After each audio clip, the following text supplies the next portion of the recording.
नमस्कार, मैं हूं प्रवीण गौतम। दोस्तों, हैरानी की बात है कि राहुल गांधी के स्मृति ईरानी के सम्मान में उतरने पर, उनकी ट्रोलिंग के खिलाफ बोलने पर भी बीजेपी भड़क गई है। शायद मान सम्मान भी बीजेपी को हजम नहीं हुआ। राहुल गांधी ने जब अपने कार्यकर्ताओं को ही एक तरह से नसीहत दे डाली कि हार जीत चुनाव में लगी रहती है, स्मृति ईरानी और बाकी नेताओं का सम्मान करना चाहिए, तो बीजेपी आईटी सेल के हेड और प्रवक्ता अमित मालवीय को यह बात बुरी लग गई है। बताइए, राहुल गांधी बड़ा दिल दिखाते हैं, जेस्चर दिखाते हैं और ये संदेश देते हैं कि किसी की हार पर ऐसे ट्रोलिंग नहीं होनी चाहिए। उस बात को लेकर भी बीजेपी भड़क जाती है। राहुल गांधी ने जब ये पोस्ट किया था, जो काफी सुर्खियों में है कि हार जीत लगी रहती है, मैं सबसे कहना चाहता हूं कि स्मृति ईरानी या किसी नेता के लिए ऐसी भाषा का इस्तेमाल करने से बचें। तो अमित मालवीय क्या कहते हैं? अमित मालवीय इसे कपटपूर्ण पोस्ट बताते हैं। बताइए, इस जेस्चर में भी कपट देखते हैं अमित मालवीय।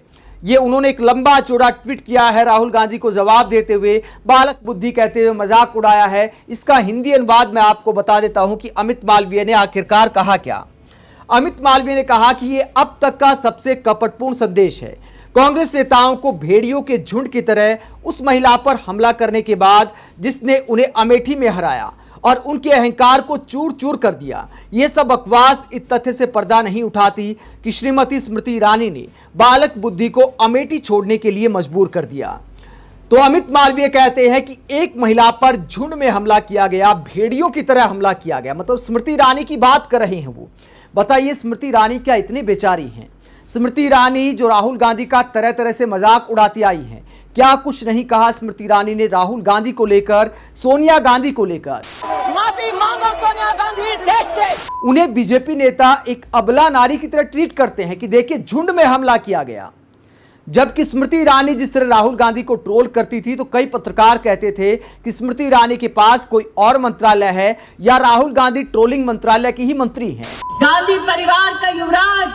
तो जो स्मृति ईरानी इतनी बयान बहादुर नेता है कि सुधीर चौधरी जैसे एंकर को ऑन स्क्रीन क्या कुछ बोल गई, जिन स्मृति ईरानी के सामने मीडिया एंकरों की बोलती बंद हो जाती थी, जो कहती थी कि मैंने राहुल गांधी को अमेठी से भगा दिया, इतनी बहादुर नेता को ऐसे अबला नारी दिखा रहे हैं अमित मालवीय कि झुंड में हमला किया गया।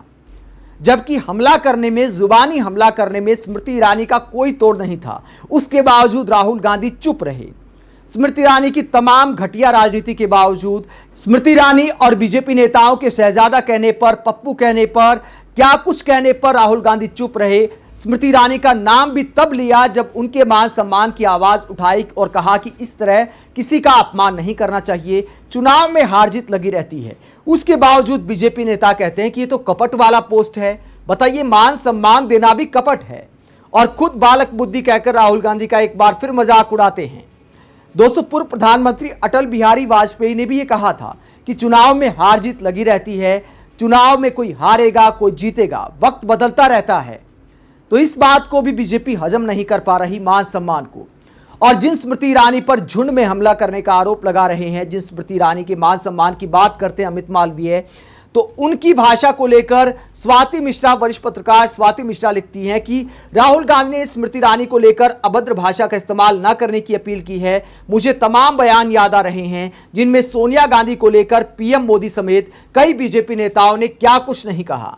तो सोनिया गांधी को ट्रोल किया गया, प्रियंका गांधी को आज भी ट्रोल किया जाता है और किस तरह का मिथ्या प्रचार सोशल मीडिया पर किया जाता है। महिला के मान सम्मान की बात अमित मालवीय ने की। तो जब सोनिया गांधी का जन्मदिन आता है तो बाल बाला दिवस ट्रेंड करा दिया जाता है। कौन कराता है? पीएम मोदी ने चुनाव में सोनिया गांधी के लिए किस तरह की भाषा का इस्तेमाल किया था। तो बीजेपी नेताओं को महिलाओं की मान सम्मान की परवाह है, तो विपक्षी महिलाओं का भी मान सम्मान करना सीखे। और राहुल गांधी ने कोई कपट नहीं दिखाया, सीधे तौर पर सीधा संदेश दिया है कि चुनाव में हार जीत लगी रहती है, नेताओं का इस तरह मजाक उड़ाना बंद करिए। आप इस पूरे मुद्दे पर क्या सोचते हैं? कमेंट बॉक्स में अपनी राय जरूर दें कि आखिरकार बीजेपी को यह मान सम्मान भी हजम क्यों नहीं हो रहा।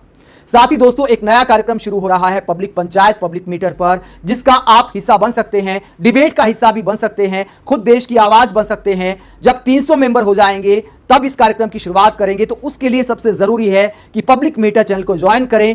और ये ज्वाइन करने का ऑप्शन भी इसलिए रखा है ताकि गंभीर लोग ही इस डिबेट में आ सकें, अपनी बात उठा सकें। तो आप भी ज्वाइन करें और अपने जानने वालों से भी ज्वाइन कराएं, आजाद पत्रकारिता का हिस्सा बने। इसके अलावा थैंक्स के जरिए आप आर्थिक सहयोग भी दे सकते हैं। वीडियो को लाइक करें, चैनल को सब्सक्राइब करें। नमस्कार।